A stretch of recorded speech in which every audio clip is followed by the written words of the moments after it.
Pozdravljeni! V tem tednu sem začel z novo zaposlitvijo in sem se spomnil ene prigode, ki bi jo pa rad delil z vami.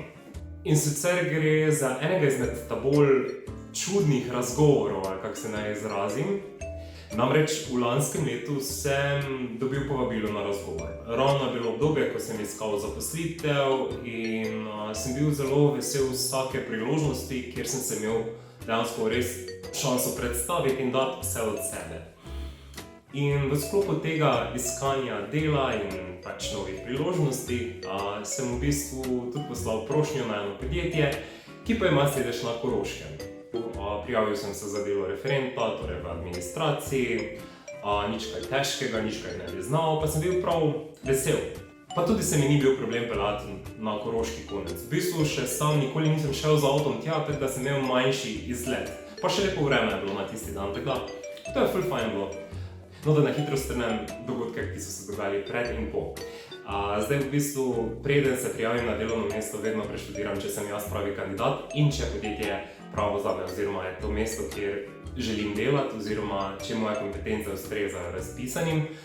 In valjda, ko to vse skupaj povežem, pa če vidim, da pač me zanima, potem se pač prijavim. Ne prijavim se, oziroma se nisem prijavljal na vsa mesta, ki je bilo kakorkoli povezano z administracijo, ker pač nekatera so bolj zahtevna, za nekatere nimam dovolj znanj in podobne zadeve. Za tole pa sem pač nekako našel ujemanje, sem se prijavil in posledično dobil pač, tako kot sem rekel, povabilo na razgovor. Torej, da se vrnemo nazaj k temi. Prvič sem se peljal sam na Koroški konec Slovenije, bilo je lepo, čeprav sem bolj ali manj cel čas imel oči na cesti in pa na navigaciji, ki me uspešno vodila do cilja, čeprav je bilo dokaj konfuzno najti glavno pisarno, ker sta dve zgradbi in potem si moral iti z eno v drugo, ker pač valjda dal prvo nisem zadev, zato pa je vedno fajn priti pravočasno na razgovor, da imaš nekaj minut za raziskovanje, kam moraš dejansko iti. No, potem me je zelo prijazna uslužbenka usmerila, kam moram iti, mi je pokazala tudi, potem so mi pač rekli, da z direktorjem imam razgovor malenkost kasneje, ker se je neka stvar zavlekla, ker ima še drug razgovor pred mano. Hej, to je čisto razumljivo, pač vsakeč, ko se prijavljaš na delovno mesto, pa ko imaš razgovore, redko je, da si edini kandidat, ne. Vmes sem si lepo privoščil kavico, pa pač počakal, kaj zdaj. Sektek imam čas rezerviran za vas oziroma za njih v tistem primeru. No in po nekaj minutah čakanja je bil na vrsti moj razgovor. Tajnica me je lepo odvedla v pisarno, z direktorjem sem si podala roke in potem začela z klasičnim razgovorom. Vprašala je, kako sem, kako je bila pot, pa je bilo vse v redu, mislim pač, povedal sem, da je bilo v redu, pač čisto sproščeno, potem da mu povem nekaj o sebi, o svoji izobrazbi in izkušnjah, pa dobro, pa tudi to povem, ne. Pa potem neka vprašanja, ki so bila vezana na tisto delovno mesto in pač šlo je v redu, ni bilo nekaj, ne vem, kakihkoli komplikacij vmes med razgovorom. Potem, ko jaz pač povem vse te stvari, ki so ga zanimale, pač imel sem občutek, da ga zanimajo, ker jaz sproti dosti vmes spraševal, on mene vpraša.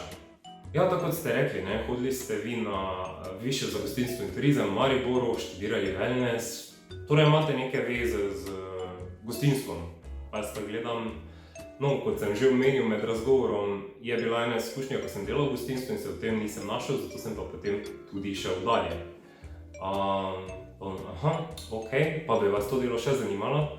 Sem rekel, da odkrito povedano se ne vidim v tem, da se nisem našel v tem, da sem sprobal, pa pač res ni šlo. No in potem v tistem nekem čudnem momentu naenkrat vse, kar sem prej govoril o svoji izobrazbi, izkušnjah in vseh kompetencah, ni bilo naenkrat nič več pomembno. Kajti tip mene dejansko vpraša, poznate kakega picopeka ali pa vas zanima to delo? Mene iskreno je rahlo užalilo in me malo pribilo nazaj na stol, ker sem bil tako, kaj te fakt se zdaj dogaja? Mislim, jaz sem tu za delo administratorja, referenta, ti pa mene sprašuješ, če poznam kakega picopeka, zato ker sem študiral na višji za gostinstvo in turizem. Dejansko ni samo to, kar se učijo tam na tem faksu in na teh programih, ampak tudi pač ne, mislim, mene osebno to delo ne zanima.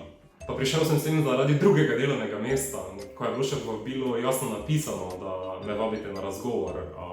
In sem pač sklepal, da dejansko je to, ne. Pač mislim, tega mi nisem rekel, ampak to sem si mislil, da pač sem na razgovoru za delovno mesto, na katerega sem se prijavil, ne pa za delovno mesto picopeka. Pa on še meni kar dalje razlaga, ja, da on ima nek vikend na morju ali neko gostilno ali neko pizzerijo, whatever, pač na morju in da bi zdaj čez sezono potrebovali picopeka in mogoče tudi koga v strežbi.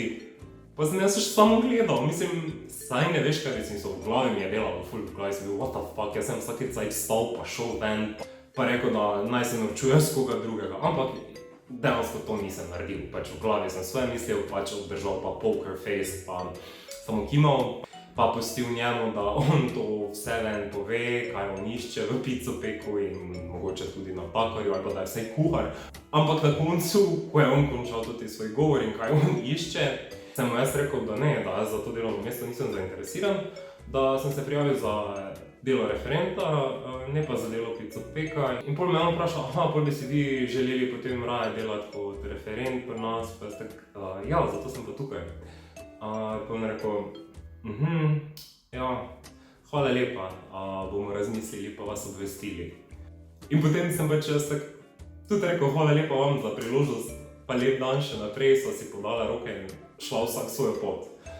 Ampak dejansko sem več kot 2 uri izgubil vožnje sem in tja, zato da je meni na koncu predstavil čisto drugo delovno mesto. Če bi bil picopek, če bi znal to, če bi me to veselilo, valjda ne bi bil problem, ampak tako pa niti ne znam, pa nimam nekega veselja do tega dela. Mislim pa se mi ne zdi fair, da vabiš človeka nekam tako daleč za brez veze. To se lahko prej vpraša, če že ne drugo, pač se vsi komuniciramo danes preko maila ali pa še tudi vedno preko klicev komod in se lahko ponudba mogoče tudi prej predstavi, ne. Ampak to je bila ena taka učna izkušnja, se mi pa zdi vseeno vredno, da v takih momentih držiš jezik za zobmi, ker na razgovorih, ne glede na vse skupaj, ne glede na to, kako se vse skupaj odvija, predstavljaš sebe in svojo potencialno prihodnost. In tudi če ne uspe, nekako gojiš nek odnos z potencialnim delodajalcem. In se mi zdi, da se vseeno ti dobro odneseš. In vedno nekaj gledam, oziroma sem gledal na to, tako da pač sem, tako kot sem rekel, zaželel lep dan in vsak od naju je šel pol svojo pot. Službe pa valjda, da nisem dobil. Se tudi vam mogoče kdaj zgodilo, da ste bili povabljeni na nek razgovor, ki se je obrnil v to nekaj, kar niste pričakovali? Lahko napišete tudi pozitivno ali pa negativno spodaj v komentarjih, bom z veseljem prebral vaše izkušnje. Drugače pa je to to. Če vam je bil video všeč, mu lahko daste thumbs up in pa se naročite na moj kanal za več vsebine. Lahko pa me sledite tudi na Instagramu pod Gregor V. Lepo se imejte, pa nasvidenje do naslednjič. Čau!